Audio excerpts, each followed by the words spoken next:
Friends, मैं Vineet Rathore from JK jewels आपके पास वापस वीकली व्यू लेके आया हूँ।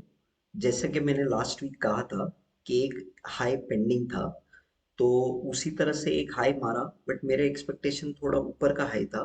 बट 4204 तक ये गया और उसके बाद मैंने कहा था एक रिट्रेसमेंट आएगा। उस हिसाब से ये परफेक्ट रिट्रेसमेंट आया है। 4093 से 4055 तक का था मेरा लेवल्स। उससे थोड़ा 10-15 डॉलर डीप गया है। तो बिल्कुल लास्ट वीक जैसे मैंने आपको बताया था उस हिसाब से ये रिट्रेस भी हुआ है। अब आते हैं for the next week, coming week. जैसे कि काफ़ी सारे सीपीआई नंबर्स है, फेड मेंबर्स की स्पीच है और काफ़ी सारे अदर डेटाज है। तो अभी हमें क्या करना है, तो हमारे पास वापस से दो केस सिनेरियोज होता है, एक बुलिश साइड का और एक बेरिश साइड का।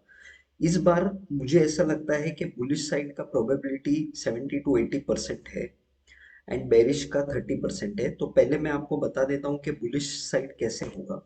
तो जैसे ये डिप आया, ये डिप आने के बाद ये ऊपर जाके अब अप साइड पे आने की कोशिश कर रहा है। वापस से हायर हाई स्ट्रक्चर में फॉर्मेशन हो रहा है।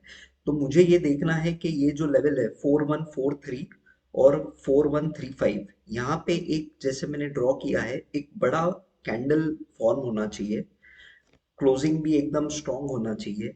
वो एक बार मेरा ब्रेकआउट कंफर्मेशन जोन है। यहाँ से ऊपर जाने के बाद फिर हमारा फर्स्ट टारगेट ये हो सकता है इस बॉक्स के अंदर 4234 से 4262।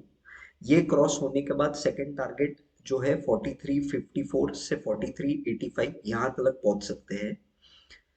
इस दौरान ये काफी क्विक होना चाहिए, स्ट्रक्चर इंटैक्ट रहना चाहिए। इसके बीच में कोई भी डिप्स आए तो वो ज्यादा डीप नहीं आनी चाहिए। अगर ये कंसिस्टेंसी रहा तो ये पूरा बुलिश केस सिनेरियो होगा।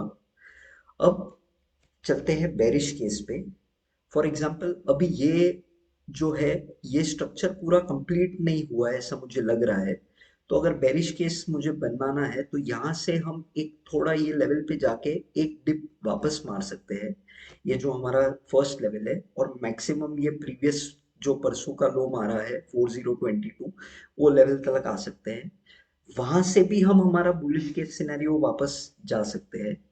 सो there are two options in the bearish case. पहला है कि ये नीचे जाके इधर तलक ही आके फिर ऊपर जाए, और सेकंड ये है कि फर्स्ट लेवल ब्रीच अगर हो जाता है जो है 4076 से 4054 और सस्टेन होता है, तो हम वापस से 3971 और 3942 तक जा सकते हैं। बट इसकी प्रोबेबिलिटी कम है। तो ये है मेरा नेक्स्ट वीक का व्यू, एंड ये ओनली इंफॉर्मेटिव व्यू है। तो इसे सिर्फ एजुकेशनल गाइडेंस की तरफ से लीजिए एंड ना के ट्रेडिंग पर्पस के लिए। ट्रेडिंग के लिए आपके फाइनेंशियल एडवाइजर से गाइड लीजिए। Thank you very much.